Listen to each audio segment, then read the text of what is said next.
Now you see when I push the suspension like this, how it kind of goes up and down a little bit. You probably need new shocks.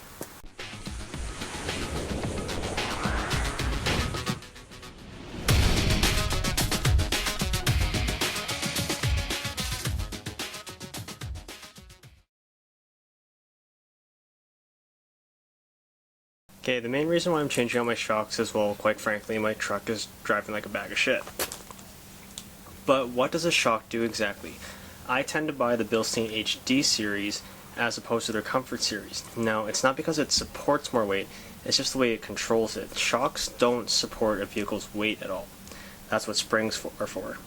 What shocks do are they control the weight and the dampening and the motion of the suspension. So if there's more force going towards the shock, its valving will change and then it will resist it more, as opposed to a slow, gradual push. Then it's going to be a little bit softer, giving you a nice smooth ride. What the shock's main objective is to do is to control the body of the vehicle and maintain contact with the road. Before attempting a job like this, you want to chock the wheels and support the vehicle with axle stands. So both these shocks have about 80,000 kilometers on them. One's good, one's bad. So that's the bad one. So this is the good one. See, I can press it, and it slowly comes up. Now, if I were to push quickly at it, I can't push it down that easily, as if I were to hit a big bump. But if I come down nice and slow, it compresses.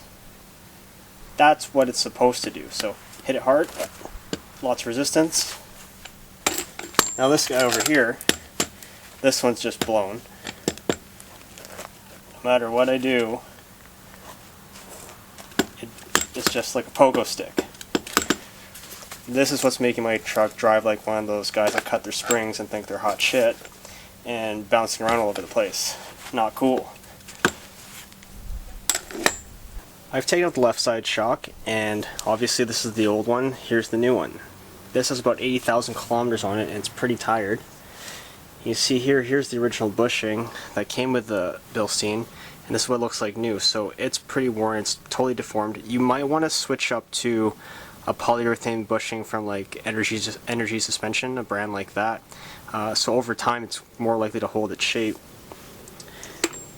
You get all new hardware for the bushings. The only thing that I'm retaining is this little spacer. Now, most of you aren't going to use something like this, is because I have the Ready Lift suspension on the front, so it has a 2-inch raise, and to get the shock back into spec where it needs to be, this spacer brings it back down, because with the lift it brings the shock, it's overextended, so it's actually not compressing where it needs to be. This is my 2005 Chevy Silverado 2-wheel drive 1500. Now, this is probably one of the easiest shock assemblies you're ever going to have to deal with. Don't have to deal with any spring compressors or anything. It's a dual A-arm setup, coil over shock technically, but the shock and the coil aren't part of the same assembly. So the shock actually mounts here, and the spring's held in by tension kept in by the lower A-arm and in this pocket, or in this bracket right here. So what we have to do is we have to release these two nuts. There's a nylon nut and there's a jam nut up here. You can see how compressed that bushing is now. It's really old and tired. And there's 2 more bolts underneath, and then the shock's just going to drop right out.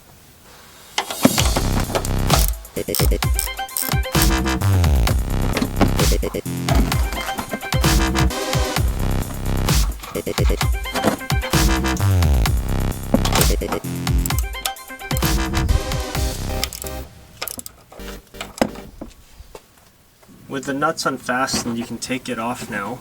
Leave the shock in there. So there's your nut. There's your old bushing. Keep note of which side of the old bushing goes to the frame and which goes up. So it's easy to remember, this is nice and flat. This washer is flat, so it stays flush. And see how it sticks out a bit here? That's designed to go in the hole and center up your shock. Now keep in mind, if you're doing it with the wheel off like I am now, this shock is fully extended, so when this releases, it's going to come down a bit. So when you're reinstalling your shock, and this is a compressed bushing, See how right now you can't see the threads? You're going to have to lift up the suspension a bit to get those threads back up so you can fasten it down. Underneath the truck, we have 2 bolts that hold in the shock underneath. So you can loosen these off, and when they're completely out, the shock's going to drop right out. Now it should drop out. Now I had to raise up the lower, or the suspension a bit so the holes would line up. Because when the suspension's all the way down, it's actually not straight because of the way ARM works. So raising it up a bit allows me to release the shock nice and easy now. And everything just falls apart. Now you're ready to install your new shock. I got these ones from Auto Anything. So this one again has the dust cover, so you don't have to reuse the old one. If you did not have the dust cover, reuse the old one if you had a set of Bilstein shocks in there again. Here's all your mounting hardware that you're going to need, instructions, and the ever so important stickers. Now before I install the shocks, I'm going to get some of my blue thread lock and put them on the bolts that install underneath. Not only will this also act as a rust inhibitor, but also help the bolts from ever backing off. So I'll show you guys the order it's going to go on. So just had a shock, your dust cap's going to go on.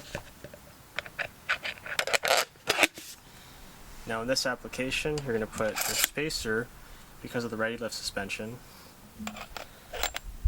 Next, your retaining washer. Now your bushing, because this end of the bushing is going to go line up into the frame. And that assembly I showed you, now it just goes right up. Just line up with a hole up top.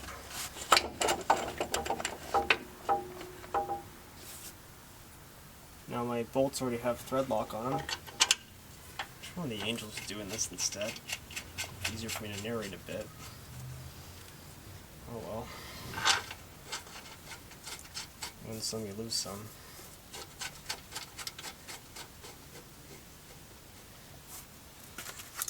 Now I'm only going to bolt this up just a little bit.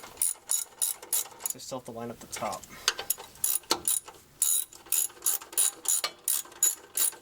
So before we button up these right here, we want to make sure that we're seating properly up top. Might be a little bit hard for you guys to see, but you can see the bushing right here isn't quite lined up yet. So we have to bring it over right there. So when it gets tightened down, it's going to seat nicely. Now you got your shock in place, you're ready to do the top. Again, get your bushing, rubber, polyurethane, whatever you got.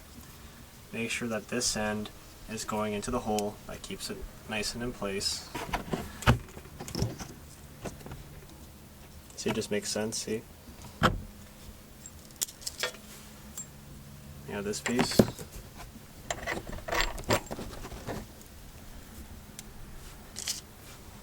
And your nut with the nylon insert.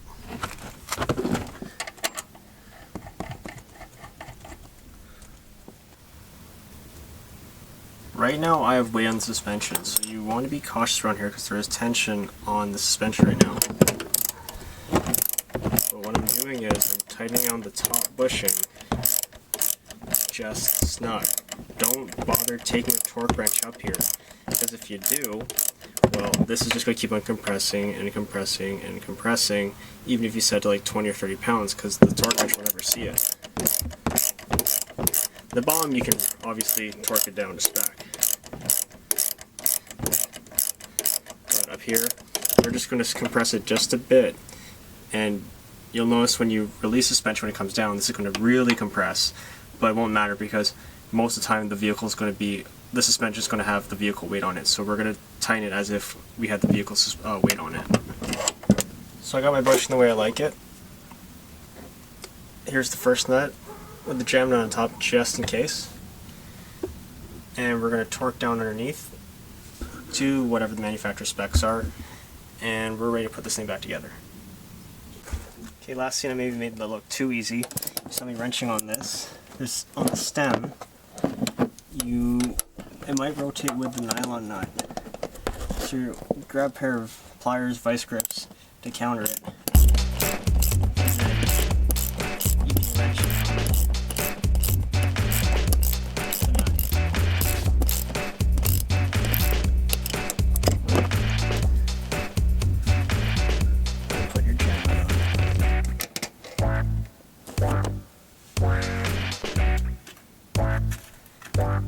And you want to use 2 wrenches, one on the bottom, one on the top, and then you counter it.